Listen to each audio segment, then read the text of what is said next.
Hello, hello. Thank you for joining me. I am here today with Donna Barwald, and she's a professional organizer. And I know many of us want to clean our homes, but we can't clean until our homes are organized and we can actually get to the places that we clean, right? So today we're going to have a really fun conversation, and I'm so excited. Please help me welcome Donna Barwald. Hey, Donna. Hi, thanks very much for having me. Well, This is great. thanks for joining us. I appreciate this.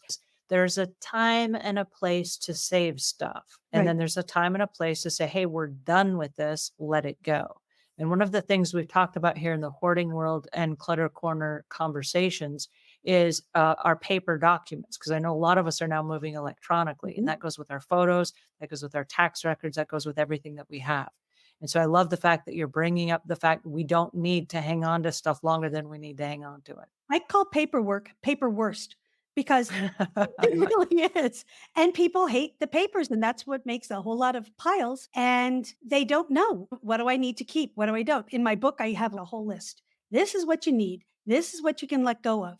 Or you only need the front page or whatever. You only have so much space. Like a computer, you only have so many terabytes or gigabytes or whatever of storage. So you have to just make decisions and know what I need, what I don't need. And if you don't know, the information's out there and then it becomes manageable. But people have this indecision because they don't know. And that's another thing I tell people is if you need information to make a decision and that's what's causing the holdup, being stuck, well, then find out the information. But paperwork, definitely. In fact, it's the very last thing that we do. I talk about organizing as an ongoing habit, like exercising. Okay. And so you have to start when you start working out. You don't pick up a 100-pound weight and get overwhelmed and hurt yourself and you never go back to it again. No, you start with little tiny things. So you start with little tiny decisions that are not so consequential and you work your way up to the more important decisions and then the harder decisions that you've built up your decision making muscles. By the time we get to the paper worst, then you already are in the habit and you already have established a habit of knowing, is this important? Do I need it? Does it cause me grief? Why am I keeping the rejection letter from the job I didn't get? Why am I keeping the rejection letter from the college that I wanted to get into? What is this doing for me? Why do I need the ticket to Disneyland when my boyfriend left me there stranded after we had a big fight? You really don't. And it hurts your mental health and that kind of stuff. I remember when I first started writing, I sent my publication off to a publisher and I got a rejection letter. And I was like really hurt. I can't believe this was a really good book. I can't believe I got rejected. And then I got rejected again and again and again. And I saved them all. And I was going to write a book called 101 Ways They Told Me No. And I saved them to motivate me to keep trying. And I got to the realization that if nobody's going to publish this, I'm going to publish it myself. I'm going to go ahead and I'm going to do this because I really still believe this is really good information. And one of the things that triggered it, and this goes back to why are we keeping things, is there a reason why? And I kept those letters to motivate me to just keep trying. I'm going to keep trying because how many ways can someone say no? Well, about 100 so far. And that's the thing. It's like somebody would say, you have too much, right? You don't have too much if that's what it's there for.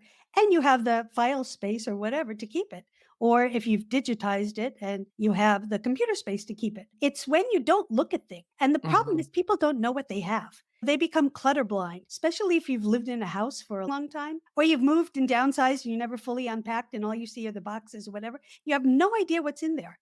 And why is it taking up space if I don't know what it is? And that's That why, is an interesting point yeah. because if you have stuff you've never unpacked, do you really need it? When we moved, we put a bunch of stuff in the garage and we said, if we don't open this within 3 months, we probably don't need it. And Right. so when it came time to throw it away, we were like, do we need to open these boxes and go through? Is there anything in here that we're going to really regret? Well, we haven't used it in the last 90 days in our new home. And we added this stuff to these boxes because this was stuff we didn't really use a lot in the old home. So before we open it and then remind ourselves of all the things we thought we needed, we haven't used it at all in 90 days.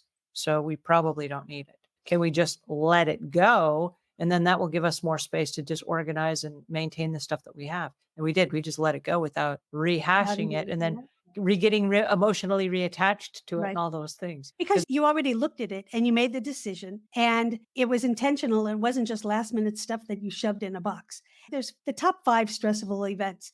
And so Mhm. moving itself is one of the top 5. You can't make a decision when you're stressed. Right.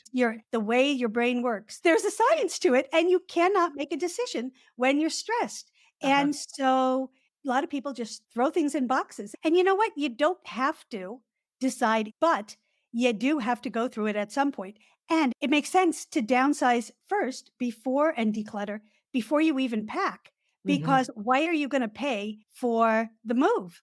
And it costs money for the space, it costs money for the pounds, it costs money for the time it takes. So a lot of times people bring over all this stuff and they haven't looked at it. They don't know what it is. It's been sitting in their closet forever. And then it sits and takes up space in the garage, or they put it in a storage unit, which makes no sense. And now they've paid and they keep paying and they keep paying for when they finally open up and they say, oh, this is junk. Why did I do that? So if you've already looked at it and said, this is the maybe pile, because when you declutter, always have a maybe pile. Either Mhm. it's an instant yes, like, yes, I need to keep this. And there are people say, I can't make a decision, but you really can. There are some things you know you need to keep.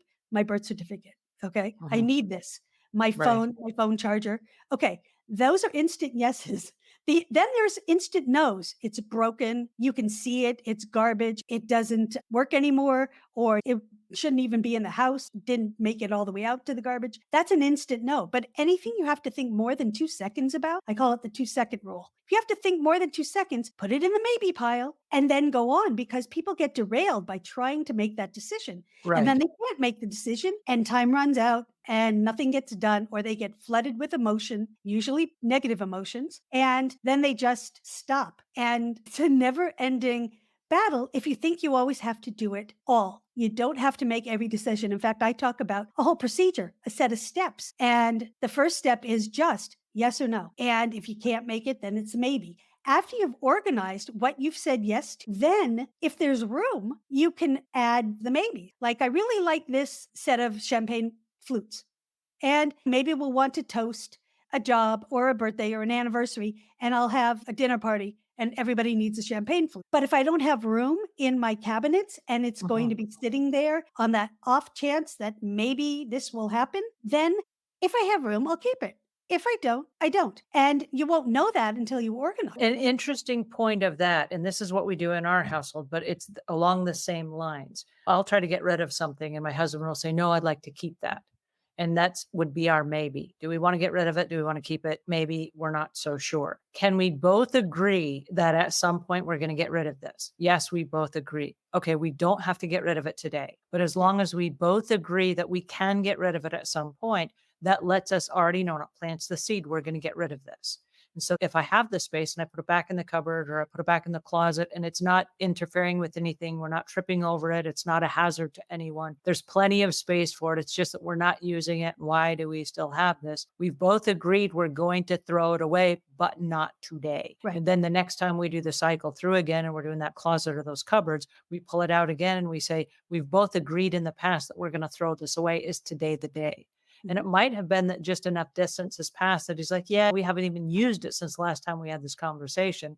Let's go ahead and get rid of it. And oddly enough, we've got this set of dishes where he keeps saying, no, let's hang on to it. We don't have to throw it away today. And we're 21 years into our marriage now, and we haven't thrown that set of dishes away yet, nor have we ever used them since we've been married. So there's something about that set of dishes that he is hanging on to, but yet we've both agreed to get rid of them. So Right. when we move again, I'm guessing that's the time that we're not going to take them to the new place because we have a lot less cupboard space in the new place. So we won't be taking them with us. But Right. until today, I guess they can still hang out because they're in the cupboard and they're not hurting anything. And we have the space and all the things, right? Sometimes people keep things also that they can't get rid of yet because it's a dream that they're not ready to let go of. So maybe your husband has this idea that you're going to have a big party and everybody needs more plates, or he wants to have backyard barbecue and instead of using paper, he's going to use those plates. Or people have Christmas plates and they think, oh, we'll keep this because it'll be nice to have Christmas. And then they realize they have a set of 20 plates and that's a lot of dishes to wash. And eventually they're going to say, let's just do paper. I call garages the home of broken dreams because they're always filled with things that people think that they're going to do or used to do or had a Mhm. dream about doing. And then it becomes obvious it's just not going to happen. People hold on to things for the grandkids. And then guess what? They don't even have kids, or their kids aren't going to have kids. And it's obvious that it's not happening, or the stuff they saved, it's old and stains. Now it's not going to serve that purpose. So you Mhm. go through it with them. You enjoyed it, and that's it. I mean, this is the moment that you saved it for. Or And then people what have, happens to that moment after? Then do you get rid of it after that moment? yeah, you can, or it reduce. My big thing is keep the best, reduce the rest. You do want to keep the best or the thing that's most meaningful. If you have a yearbook and it's this thick and you have to decide, do I have room for this yearbook or do I want to fit everything in a smaller box? Okay, you could rip out the pages that you're on or that have the people who signed it that you want to care about. You don't have to keep the whole thing. I just heard about some people with cookbooks who love cookbooks and they took up shelves and shelves.